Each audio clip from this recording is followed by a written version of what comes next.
दोस्तों, अगर आप भी रोहित शर्मा को खतरनाक बल्लेबाज मानते हैं तो इस वीडियो को लाइक जरूर कीजिएगा। दोस्तों, भारत और पाकिस्तान के बीच मुकाबले में हारने के बाद आज के T20 मुकाबला श्रीलंका के खिलाफ खेला गया, जहां रोहित शर्मा ने ताबड़तोड़ बल्लेबाजी करते हुए इतिहास रच दिया। तो वहीं अंतिम ओवर में भारतीय टीम को दिनेश कार्तिक ने रोमांचक जीत दिलाई। बताएंगे इस पूरे रोमांचक मुकाबले की हाईलाइट के बारे में, लेकिन उससे पहले आपको क्या लगता है, रोहित शर्मा और विराट कोहली में से बेहतर बल्लेबाज कौन है? अपनी राय कमेंट करके जरूर बताइए। दोस्तों, जैसा कि आपको पता है, भारत और पाकिस्तान के बीच मुकाबला खेला गया था, जहां भारत को पाकिस्तान की टीम ने 5 विकेट से हराकर भारत को पहली बार एशिया कप 2022 में हार का सामना करवाया। लेकिन इसके बाद भारतीय टीम ने आज श्रीलंका के खिलाफ एक T20 मुकाबला खेला, जिसमें श्रीलंका की कप्तानी दासुन शनाका ने करी, तो वहीं भारत की कप्तानी रोहित शर्मा ने करी। और इस मुकाबले में सबसे पहले टॉस जीतकर दासुन शनाका ने बल्लेबाजी करने का फैसला किया,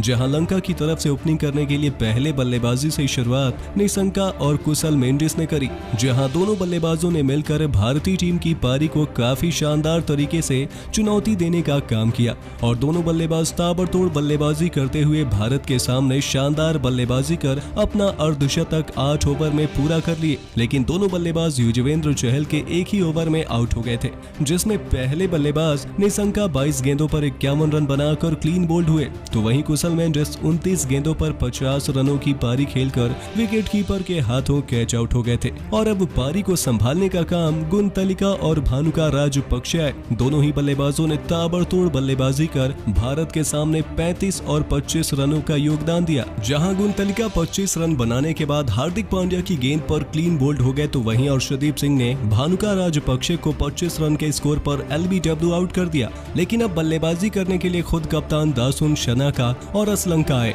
और दोनों बल्लेबाजों ने शानदार बल्लेबाजी करते हुए अंत तक भारतीय टीम के सामने ताबड़तोड़ प्रदर्शन कर 202 रनों का टारगेट दे दिया, जहां दासुन शनाका ने 40 रनों का योगदान दिया। और इसी के साथ सामने असलंका ने 18 गेंदों पर 19 रन बनाए थे, तो वहीं दासुन शनाका 28 गेंदों पर 40 रन बनाकर नाबाद रहे, और इसी के साथ 202 रनों का लक्ष्य भारत को मिल गया। यहाँ भारत की तरफ से इस पारी को संभालने और शानदार शुरुआत दिलाने के लिए कप्तान रोहित शर्मा और उप कप्तान KL राहुल आते हैं, जहां पर दोनों खिलाड़ियों ने ताबड़तोड़ बल्लेबाजी करते हुए श्रीलंका के सामने तहलका मचा दिया, जिसमें दोनों बल्लेबाज ताबड़तोड़ बल्लेबाजी करते हुए दिखाई दे रहे थे। लेकिन पावर प्ले के अंतिम ओवर में दिलशान की गेंद पर KL राहुल 14 गेंदों पर 2 चौके और 1 छक्के की मदद से 28 रनों की पारी खेलकर विकेट कीपर के हाथों कैच आउट हो गए। तो वहीं पावर प्ले की अंतिम गेंद पर बल्लेबाजी करने आए विराट कोहली 2 गेंदों पर केवल 2 रनों की पारी खेलकर कप्तान दासुन शनाका के थ्रो पर रन आउट हो गए,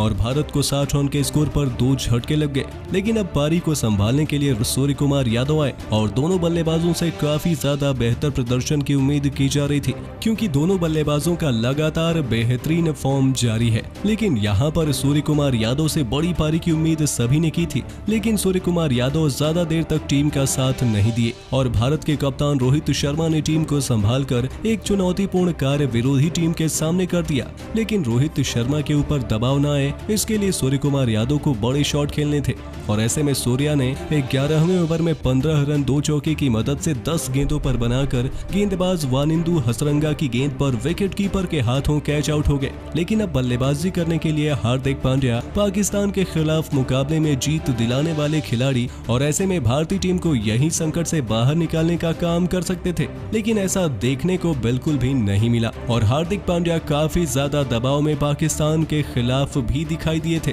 और यहाँ पर भी काफी ज्यादा खराब प्रदर्शन करते हुए दिखाई दिए, जहां दोनों बल्लेबाजों को टीम के पकड़ने की आवश्यकता थी। लेकिन हार्दिक पांड्या 12 गेंदों पर 11 रन बनाकर महेश की गेंद पर क्लीन बोल्ड हो गए, और अब बल्लेबाजी करने दीपक हुड्डा आते हैं। तो वहीं इसी बीच रोहित शर्मा ने 31 गेंदों पर अपना अर्धशतक पूरा किया। तो वहीं अब उम्मीद थी कि रोहित शर्मा मुकाबले में भारत को जीत दिलाने का काम करेंगे, लेकिन दूसरी तरफ से दीपक हुड्डा ने भी कोई साथ नहीं दिया, और थोड़ा सा योगदान देते हुए 16 ओवर की अंतिम गेंद पर वानिंदु हसरंगा के द्वारा 10 गेंदों पर 12 रन बनाकर क्लीन बोल्ड हो गए। और अब बल्लेबाजी करने के लिए दिनेश कार्तिक आते हैं, क्योंकि जीत के लिए 4 ओवर में 71 रनों की आवश्यकता थी। ऐसे में रोहित शर्मा ने ताबड़तोड़ बल्लेबाजी करते हुए अगले 2 ओवर में 3 छक्के और 3 चौके की मदद से 30 रन जोड़कर अपना शतक पूरा किया। लेकिन दूसरी तरफ से बल्लेबाजी कर रहे दिनेश कार्तिक ज्यादा देर देर तक शांत नहीं रह सकते थे। ऐसे में 2 ओवर में जीत के लिए अब 41 रनों की आवश्यकता पड़ी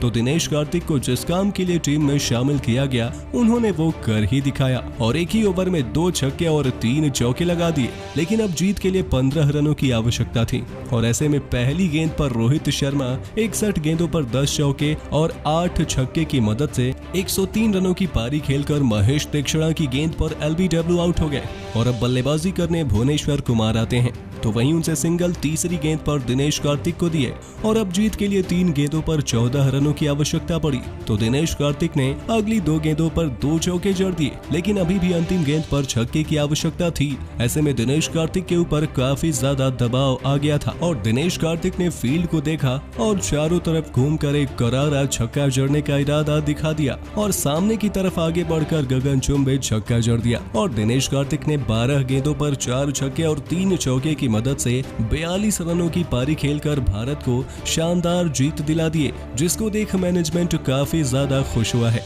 और अभ्यास मुकाबले में शानदार जीत को देखकर लग रहा है कि श्रीलंका को भारत आराम से हरा देगा। वैसे दोस्तों आपको क्या लगता है, भारत और श्रीलंका के बीच मुकाबले में कौन सी टीम जीत दर्ज कर पाएगी? अपनी राय कमेंट करके जरूर बताइए और ऐसे ही शानदार खबरों के लिए हमारे YouTube चैनल को सब्सक्राइब करना बिल्कुल ना भूलें।